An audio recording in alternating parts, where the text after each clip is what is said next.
I remember the day he walked in like it was yesterday. His name was Daniel, just another new hire in customer service. Or at least, that's what we all thought. He had kind eyes, a nervous smile, and the way he fumbled with his paperwork made him seem like any other newcomer. "Hi, I'm Daniel," he introduced himself, his voice carrying a mix of excitement and hesitation. I smiled politely. "Welcome, Daniel. I'm Sarah. If you need any help, just ask." It was my job to train him. I had been at the company for 6 years, long enough to know the ins and outs, the shortcuts, and, most importantly, the ugly truths no one talked about. At first, Daniel seemed a little too eager to learn, asking a lot of questions about how things worked. Not just about the job itself, but about the people, the managers, the rules. He wanted to know everything. "How do you like working here?" he asked one afternoon while we were handling customer complaints. I hesitated. Did he want the truth, or the version we all gave to survive?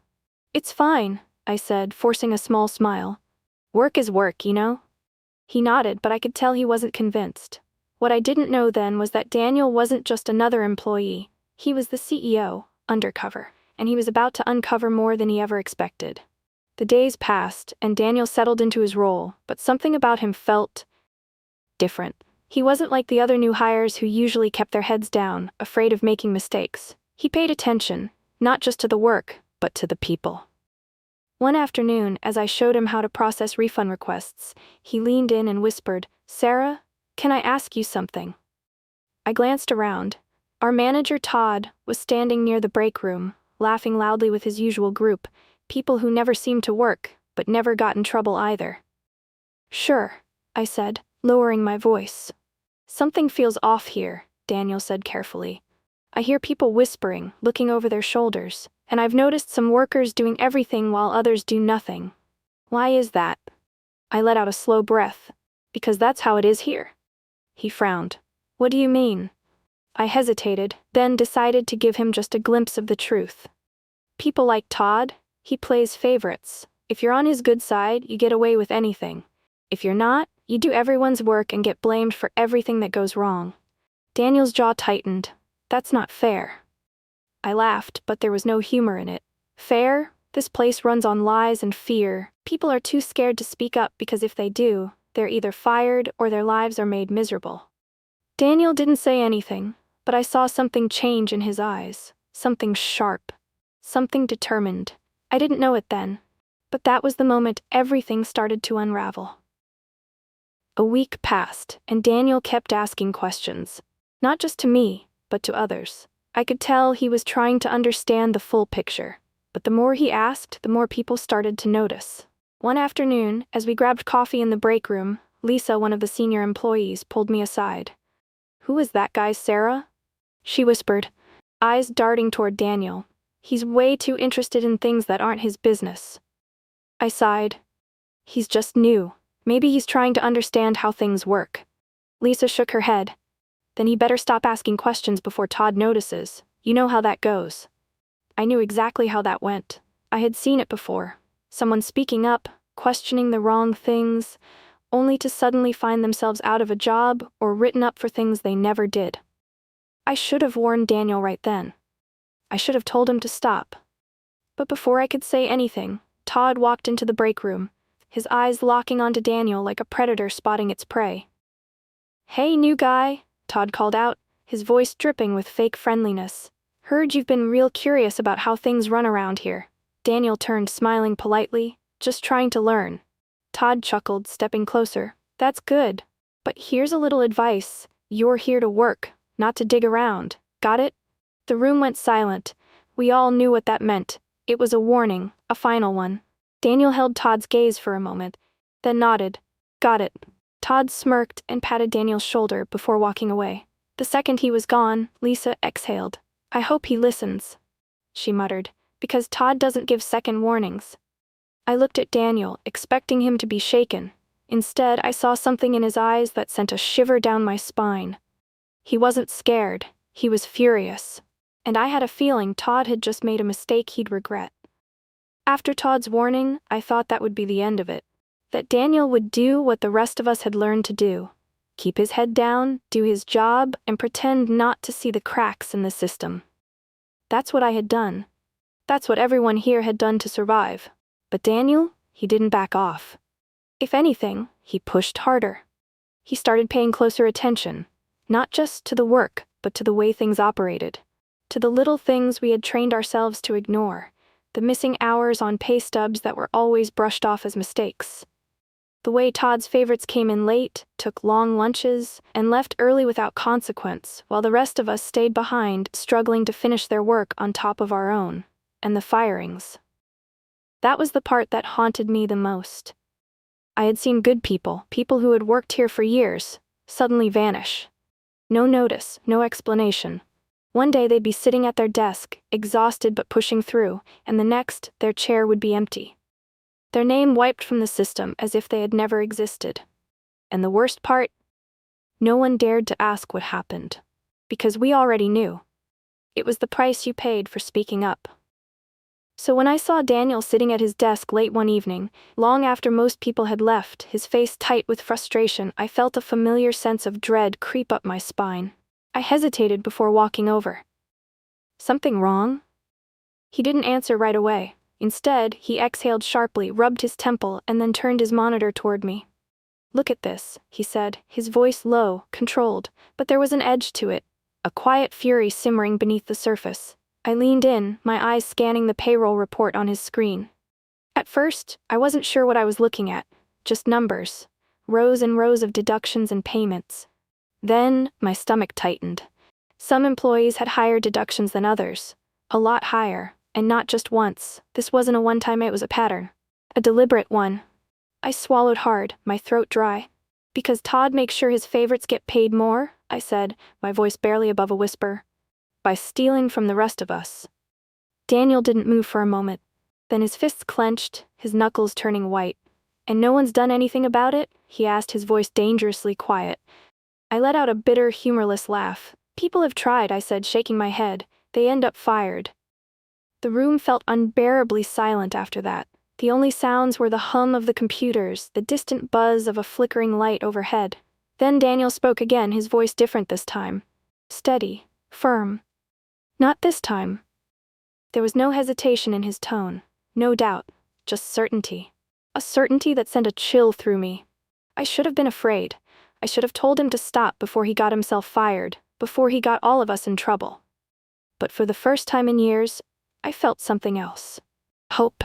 And that scared me more than anything. The next morning, I sensed it immediately. Something had shifted. It wasn't obvious. There were no grand gestures, no big announcements, but I felt it in the way Daniel moved, the way his eyes scanned the office, focused and calculating. He wasn't just observing anymore. He was planning. At first, it was small things. He started taking more notes, jotting things down whenever Todd walked by, listening carefully to conversations that most of us had learned to tune out. Then he started talking to people. Quietly, carefully. He asked employees to check their pay stubs, to compare them to previous months. Some were hesitant at first, afraid of what would happen if Todd found out. But when they did, their faces hardened. They saw what I had seen, what Daniel had already uncovered. People were being robbed, not just of money, but of fairness, of security, of dignity. And Daniel was collecting every piece of proof he could. I wanted to ask him what his plan was, but before I could, the storm hit. Todd called a surprise meeting that afternoon. It was unusual. He never did this. Meetings weren't his style unless they were to stroke his own ego or intimidate someone. And as soon as I walked into the conference room and saw his expression, I knew which one this was going to be. He stood at the front, arms crossed over his chest, his face twisted into a smug grin. "Some of you have been saying things you shouldn't," he started, his voice sharp, cutting through the low murmurs of the room. "Spreading lies. Stirring up trouble." I froze. He knew. My eyes flickered to Daniel. And I saw it, Todd's gaze locking onto him like a predator that had found its prey. My stomach dropped. "I don't tolerate that in my office," Todd continued, his voice calm but laced with something darker.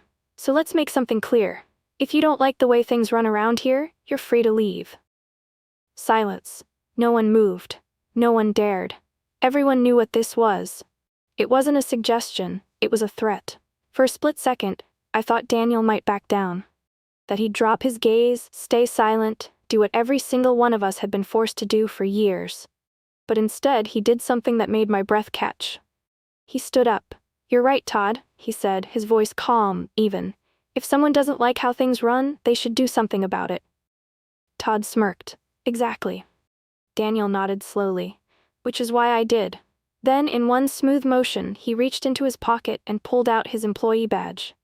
Except it wasn't the temporary one they gave new hires, it was corporate. It was real, and it had a title on it that made my entire body go cold. CEO. "I'm Daniel Carter," he announced, his voice steady, unwavering. "The CEO of this company." For a second, no one reacted. Then the whisper started. Confused murmurs, gasps, people looking at each other with wide eyes, trying to process what they had just heard. I stared at him, my heart pounding. CEO? No. It wasn't possible. He was just a regular employee. He was just, oh my God. Todd's face drained of color so fast I thought he might pass out. What kind of joke? No joke, Daniel cut in sharply. I came undercover to see how this office really works. And what I found. He let out a slow, measured breath. Payroll fraud, employee mistreatment, a toxic work environment, and you, Todd, at the center of it all. The room was dead silent. Todd's mouth opened, then closed. He glanced around as if looking for someone to step in, to defend him, to tell him this wasn't happening. But no one spoke. No one moved. Because no one wanted to risk going down with him. Daniel turned then, away from Todd, toward us. Toward Lisa, toward the exhausted employees who had been crushed under the weight of Todd's greed for years. "This ends today," he said, his voice clear and certain. "Things are about to change." And for the first time in years, I believed it. Todd was fired on the spot. No second chances. No warnings. No time to talk his way out of it. Security escorted him out of the building, while the entire office stood in stunned silence, watching the man who had ruled over us with fear and arrogance walk away with nothing. I half expected him to lash out, to yell, to threaten something. But he didn't. His face was blank, his hands balled into fists at his sides. He knew there was no way out of this. And honestly, it felt surreal. For years we had whispered about justice, about fairness, about what it would feel like to finally be free of him. But none of us ever believed it would actually happen. But Daniel made sure it did. The investigation that followed confirmed everything.